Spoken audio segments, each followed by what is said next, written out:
Hey everybody, welcome back to the channel. Today we got an exciting video. It's another beginner's guide, and what we're going to go over is how to wire up a headlight, a tail light, or other accessories on your Razor, your e-bike, or whatever you want to power up. So let's tackle that.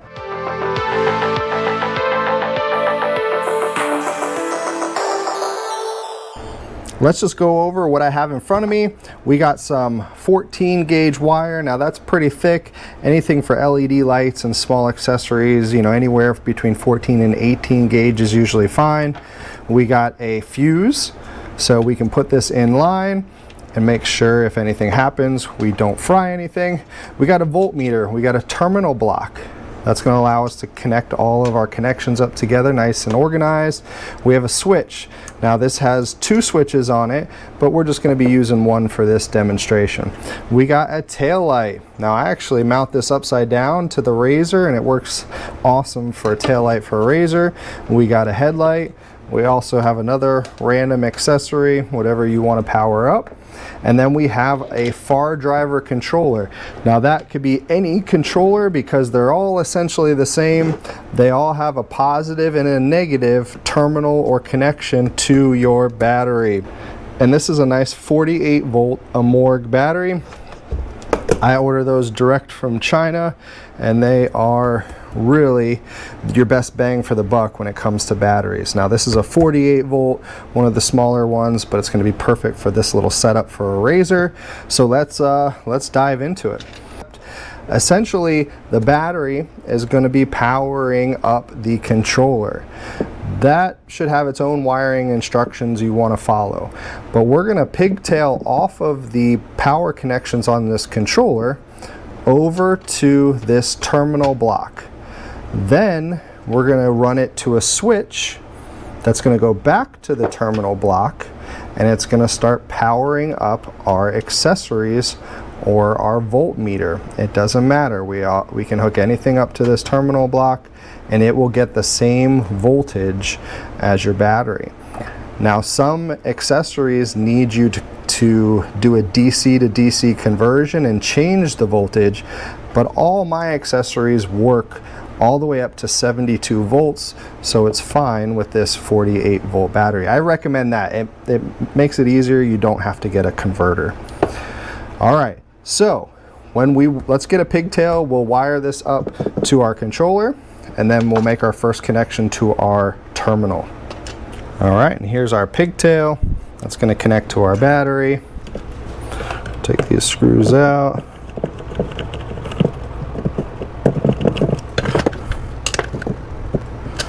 Always double check, red. Do not get those backwards, or you're going to let the magic smoke out. And once you let that out, there's no putting it back.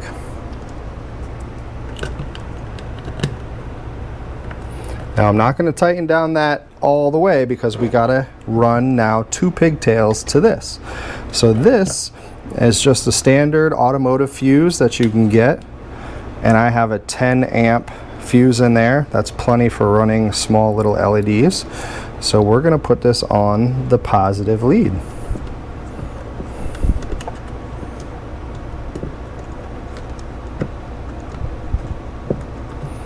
Now we need another connection going from our negative over to the terminal block. So let's find that connector now. All right, here we go. And I've already put the connectors on there. And if you've never done connectors, just wait a second. I'll show you how to do that. But black wire goes to the negative side.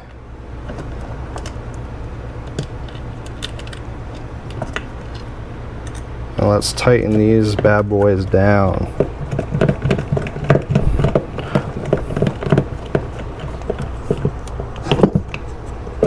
Now you always want your connections on your controller to be tight.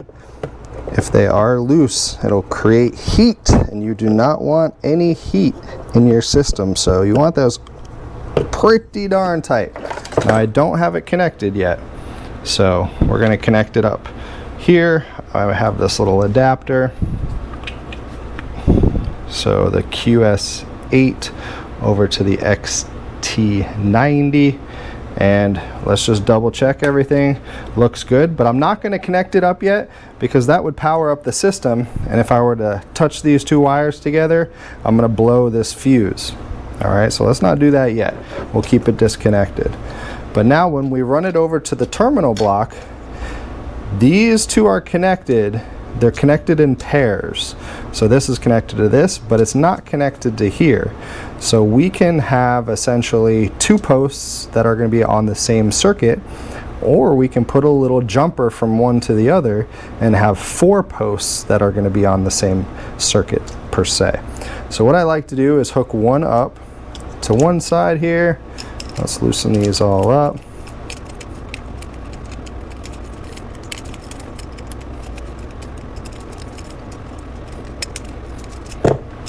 Alright, so they're loose, and this is going to be our positive unswitched. So that's always going to be powered up whenever the battery is connected, so we have to think about that. Right next to it, I'm going to do a negative. So I have a positive and a negative next to each other, but they're not touching each other. If they touch, that would be very bad. So now this becomes an unswitched positive, and this becomes an unswitched negative. Negatives you can keep connected all the time. Your positives are what need to go through a switch to either turn it on or off.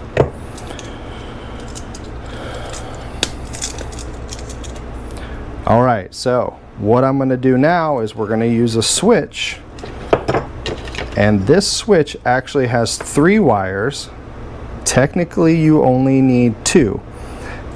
2 is going to be one from the source, and then the other wire is going to be to whatever you want to turn on and off. This has 3 because it's a lit switch, so it's going to light up when you turn that power on and off.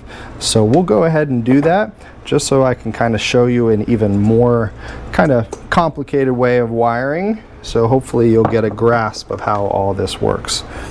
Vice grips, strippers, my favorite. Oh, by the way, links are in the description to all this stuff if you're in the market for any of these tools or switches or headlights. I love these things. I think they're like $15 or less. Same with these guys. Alright, now I don't know what does what, so what we're going to do is we're going to use a multimeter. You should definitely have a multimeter. They're like, I don't know, $10 on Amazon. A very important thing to have if you are working on any e-bikes or anything electronic, really. So let's actually strip these back quite a decent way because the wires are kind of thin. The other thing is your switch needs to be rated for how much power you're going to put through it. Since these are LED lights, it doesn't draw a lot of power, so we don't have to really worry about that. Alright, twist your wires up, and we're going to use fork connectors just like these guys, and those will make nice connections to this terminal block. And we're going to use a crimper. It's important to use a proper crimper so that you get a really good connection and these don't come loose on you.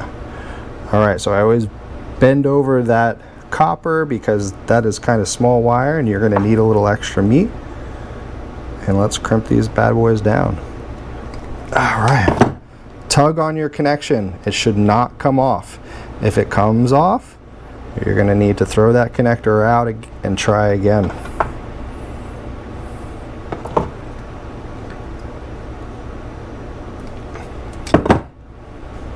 Nice solid connections. Let's get this other one on here.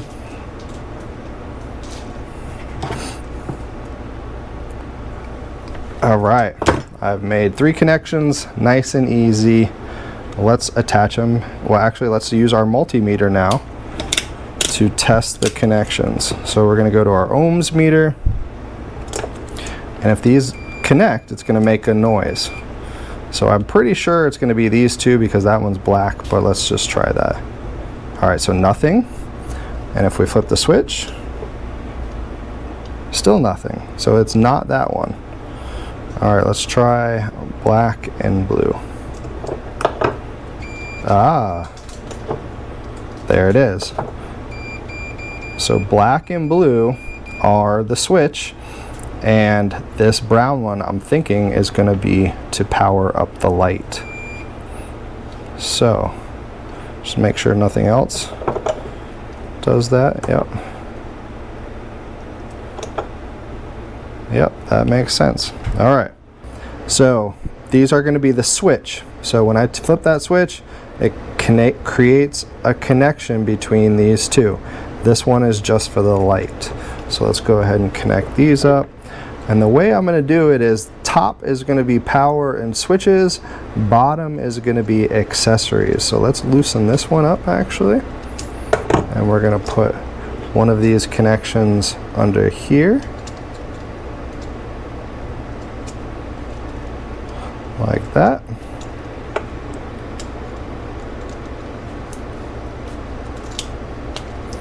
And the other right here.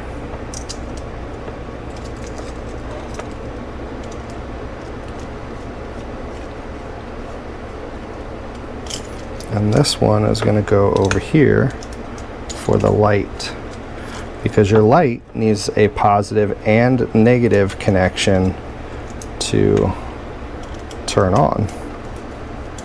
A regular switch without a light just needs to be on the positive side. All right, so I think it's safe to turn on right now because we don't have any wires dangling. So let's go ahead and plug this battery in. Get a little pop when we charge up the capacitors in our controller, but let's test this. Oh, see? So when it's on, it's lit. When it's off, it's not lit. All right, pretty cool, right? So what that means is when I turn this on, this one is going to get power.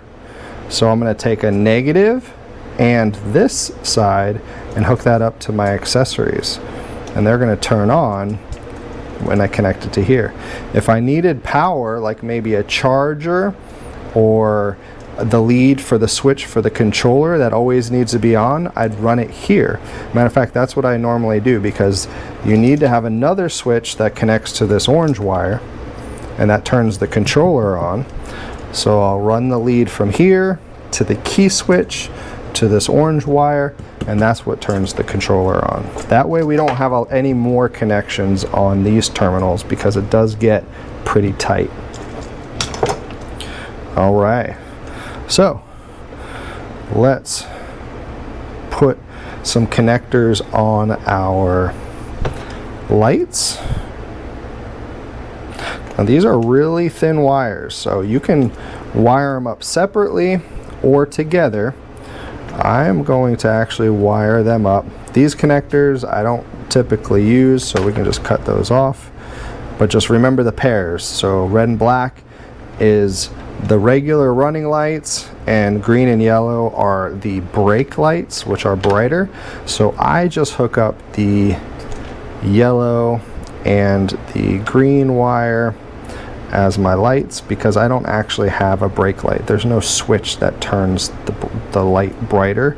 I just use it as a running light. So we'll take those. Actually, you know what? Since I'm going to use these later, yeah, we'll put them together now so we can make it nice and easy. So red and yellow are your positives. Black and green are your negatives. Let's get two more connectors over here, and we'll fold these over. Sometimes you can fold these over 3 times and get a connector in there. Let's see if we can do that. Yeah, that works fine. You should be able to see a little bit of the wire out of that side of the connector. All right, remember? Tug on your wires, that's good. Bend this over once, twice. another connector on there. Crimp that down. Tug on it. Good. Okay. All right. So now we have our two lights. Let's connect it up here. Nope, that's going to be our always on, so that's not the right connection. We'll connect it here.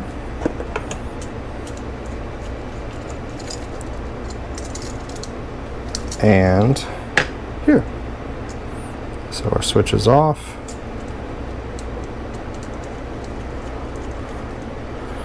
Now, when we flip this switch, these lights should turn on. So let's see if we did it right. Hey, that is awesome. All right, and then this would just mount to your handlebar and you flip them on and off as you need them. And you can do that with any other accessories that you have. Now, the voltmeter kind of throws people off a lot, and that's because you want the voltmeter to also be on a switch. So I would just connect these up to these two connections here as well. I'll just show you for demonstration purposes. All right, and there's our voltmeter. So it's upside down, but 52.8 volts. And what we want to happen is that to turn off when we turn our accessories off. And it didn't, because I'm not connected to the right one, so we want it to over here. So let's see, got to test myself. So it's got to be on the switched side. See? Let's turn that around for you guys. All right, so 52.8 volts, and when we turn our accessories off, it turns the voltmeter off. Now, you can have it on these accessories, but that means you need to turn your lights on to test the voltage. You're probably going to want this actually on your key switch. So when you switch your key on, you're going to have this on one on the negative, and then your other one's going to be on the positive here, the orange wire. That way when you turn the key on, it turns your controller on and it turns your voltmeter on, so that you know the bike is running. And it's separate from your lights, because I typically only use the lights at night, but you know, highly recommend using lights all the time. That way people can see you, especially if you're on the road. Now, if you need to hook up more accessories, you can put a jumper in here. I typically will put a jumper across two of these leads, like something like this. And you can put connectors on here as well. And you make a little jumper. And now, these four are positive, these four are negative, this is always on, and this is switched. Okay, so let's test that out. Let's see if we can hook a negative up to our new terminal over here, and to our positive here. It's off, and it turns on when we turn that switch on. All right, so that's how we do it. Let's talk a little bit about troubleshooting. Now, we use the ohms meter to test and see how our switch works.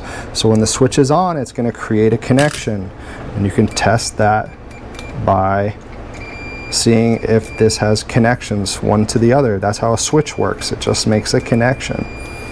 But you might also want to test the voltage. So let's put that there. See if you guys can see that. Yep. All right, so if I wanted to figure out, hey, I don't know what is what here. All right, so that means I have it backwards because it says negative, but that's getting negative 52 volts. So let's flip that around the right way. We'll go on to a negative over here, and we're not getting any volts. Not getting any volts. Why? Why aren't we getting volts? Let me know in the comments. No, I'm just kidding, I'll tell you. It's because the switch is off. See, now we're getting volts, 52 volts, all right? Always on, only on when there's a switch. See, off, on, off, on. Not gonna have any voltage there, But what would I have? I'd have continuity. See, I can tell that this one is connected to this one because all 4 of those are run in parallel. All right, last little thing I forgot to mention, they come with this cover. That way you don't short circuit any of these terminals on your bike or anything. And then I also like to put a zip tie around this, either on the side or in the middle, so this cover does not come off.